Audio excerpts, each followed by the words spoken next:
43장 8절로 12절에 있는 말씀을 읽겠습니다. 이사야서 43장 8절로 12절에 있는 말씀이고요. 제가 짝절을 읽고 여러분들이 풀기절을 좀 읽어주시면 좋겠습니다. 우리 하나님의 말씀 이사야 43장 8절입니다. 눈이 있어도 소경이요 귀가 있어도 기먹으린 백성을 이끌어내라. 열방은 모였으며 민족들이 대집하였는데 그들 중에 누가 이 일을 알려주며 이적 일들을 우리에게 명령주겠느냐. 그들이 그의 주님을 세워서 자기들의 오름을 나타내고 듣는 자들이 옳다고 말하게 하였노라. 나 여호와가 말하노라. 너희는 나의 증인 나의 종으로 택함을 입었나니 이는 너희로 나를 알고 믿으며 내가 그인 줄 깨닫게 하려 함이라. 나의 전에 지음을 받은 신이 없으리니라. 나의 후에도 없으리라.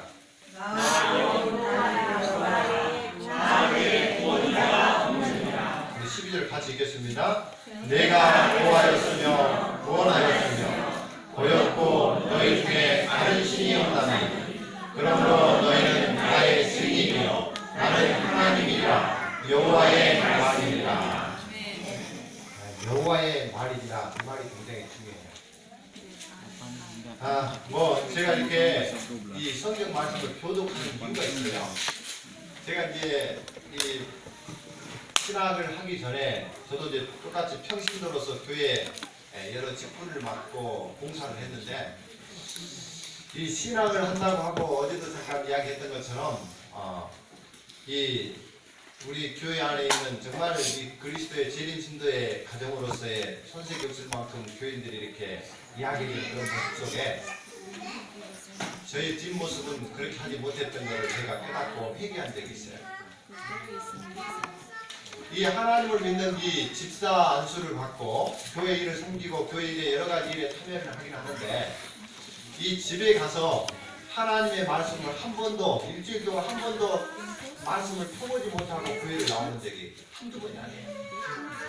그래서 내가 그렇게 살아왔기 때문에 혹시라도 그런 분이 계실까 해가지고 적어도 일주일에 한 번씩 하나님의 말씀을 이렇게 교독하고 읽는 것은 옛날에 나를 생각해서 혹시 그런 분이 있다 할지라도 적어도 일주일에 한 번씩이라도 이 생명의 말씀을 공부하는 게 좋겠다. 그런 귀한 마음으로 제가 이 성경의 이 설교 예배 시간 전에 항상 이 말씀을 교독하게 되는 이유가 바로 그겁니다.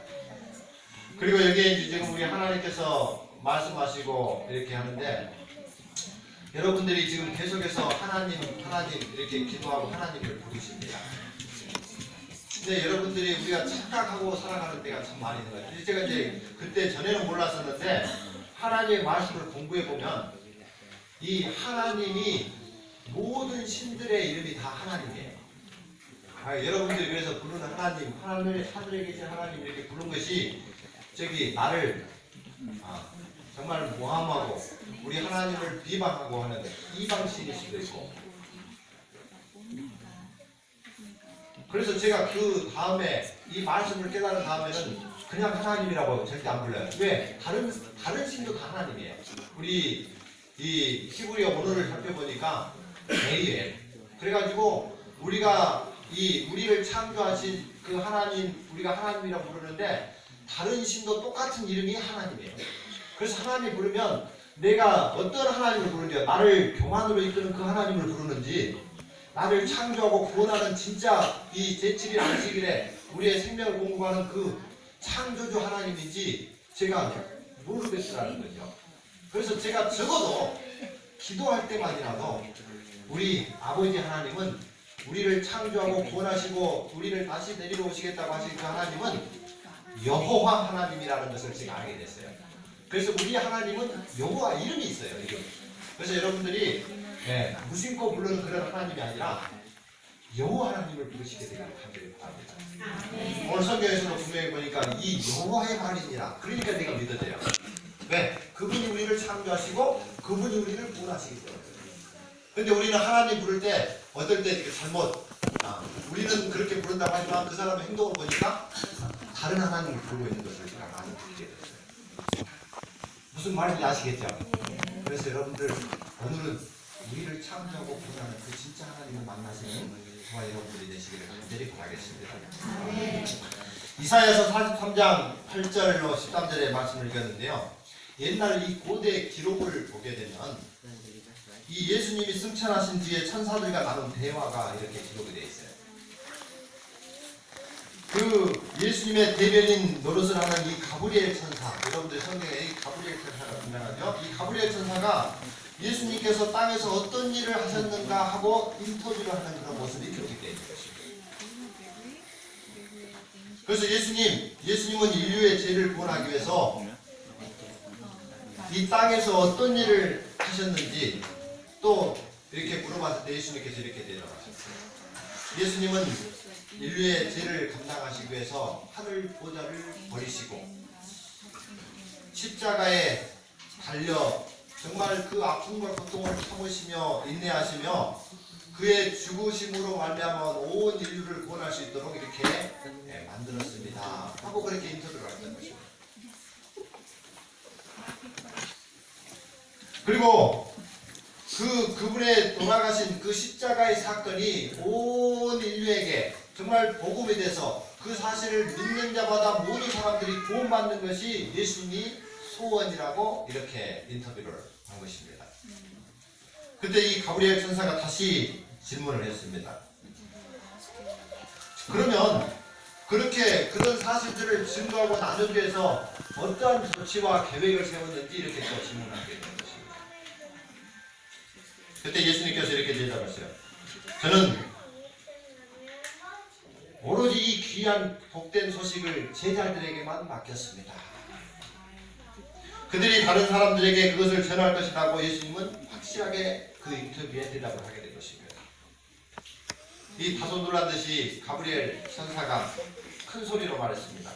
그러나 예수님이 믿었던 그 제자들과 또 예수님을 믿게끔 했던 그 제자들, 그들이 실수하고 실패하고 그 일을 하지 않는다면 어떻게 하겠습니까? 이렇게 다시 질문을 하게 된 것입니다. 예수님은 단호하게 말씀하셨습니다. 저는 다른 계획이 없습니다.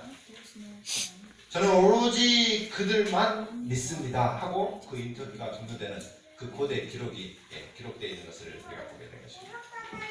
이 대화의 내용은 어떻게 보면 전설적인 성격이긴 하지만 그 내용의 핵심은, 예수님의 그 핵심은 우리가 이렇게 틀림없는 것을 우리가 발견하게 되는 것입니다.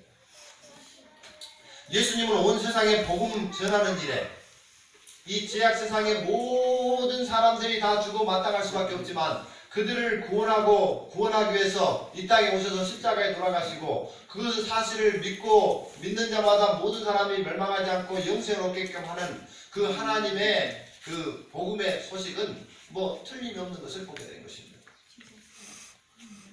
근데 예수님은 온 세상에 복음하는 일에 예수님을 믿고 따르는 그 소수의 무리,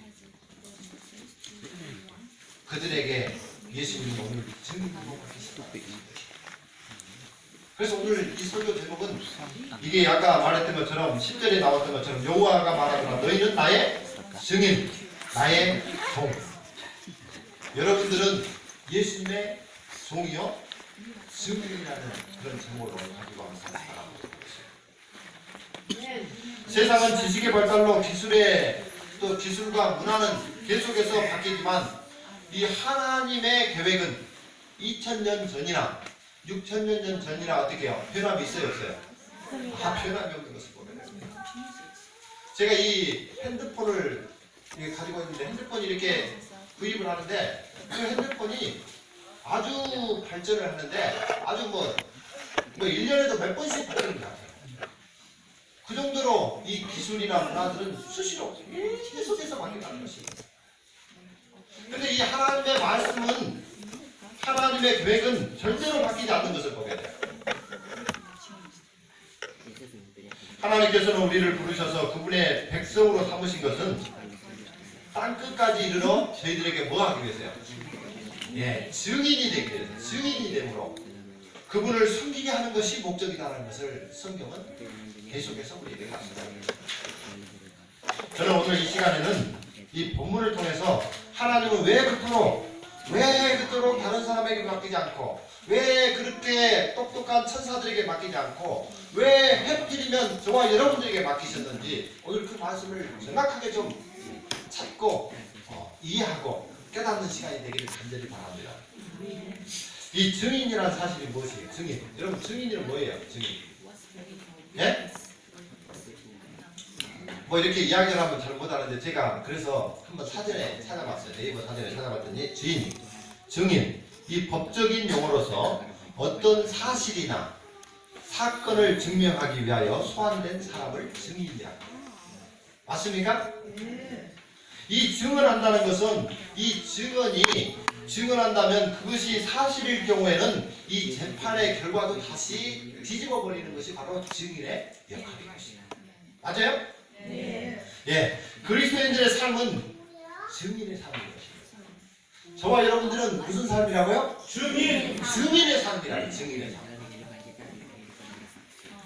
하나님께서 우리를 하나님의 증인으로 부르셨다는 것입니다. 저와 여러분들이 이 자리에 앉아있는 것은 하나님께서 우리를 사랑함으로, 온 인류를 사랑함으로 독생자 예수 그리스도를 십자가에 매달리게 하시고 그 사건으로 인해 가지고 우리 온 인류를 살렸다는 그 증인으로 저와 여러분들을 불렀다는 것이죠.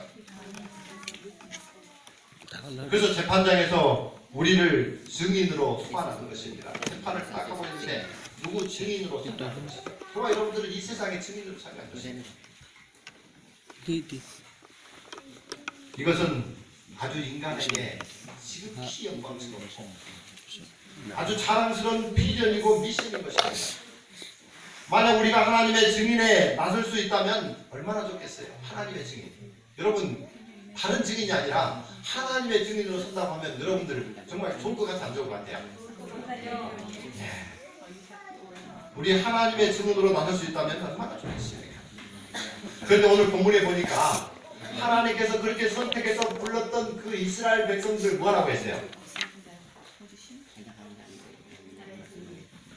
여기에 보니까 그렇게 택해서 증인으로 삼고 그들을 다른 사람에게 맡기지 않고 불렀는데 그 증인이 어떤 모습이에요? 우리 8절에 보니까 눈이 있어도 소경이야. 눈이 있어도 보지 못하는 소경이에요. 귀가 이렇게 있긴 있는데 그 귀를 듣지를 못하는 것이죠. 누가 답답할까요? 누가 답답해요? 이 증인으로 삼던 이 하나님, 이 여호와 하나님께서 답답했어요. 우리가 마귀에서, 병에서, 절망에서 빠져나오는 것도 중요해요. 우리가 아픔에서, 암에서 또 그런 고통 가운데 다시 살려나가는 것도 중요한 것입니다. 그러나 그보다 더 영광스러운 것은 거기에 빠져나와서 자기가 어떻게 누구의 은혜로 하나님의 구원의 사역의 증인으로 서서 온 세상을 향하여 선포하고 또 뭐예요? 증언하는 사람이 된다면 얼마나 좋겠어요. 근데 사람들이 자기 잘난 것에 살아가는 것입니다. 하나님께서 우리를 구원하시고 하나님께서 우리를 살려주시고 하나님께서 우리를 지도하시고 우리의 삶을 인도해 주시고 나의 사는 삶이 여기까지 인도되었음에도 불구하고 여전히 자기 잘난 맛으로 살아가는 것이죠. 왜? 하나님의 소리를 듣지 못하는